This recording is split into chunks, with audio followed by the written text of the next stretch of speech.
تبارك وتعالى. ما نكسر، لا ما نكسر. خلاص هيك العهدة لا عم نكسر ولا عم نخلع.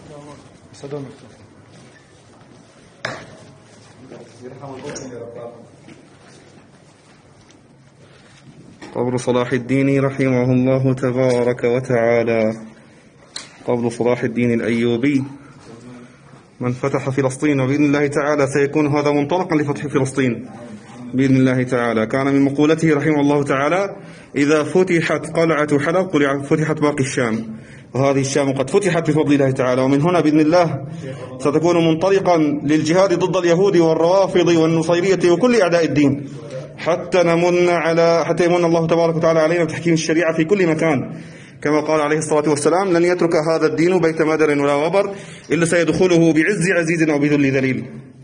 نسأل الله تعالى أن يقر أعيننا دائما بنصر الإسلام والمسلمين. اللهم آمين، والحمد لله رب العالمين.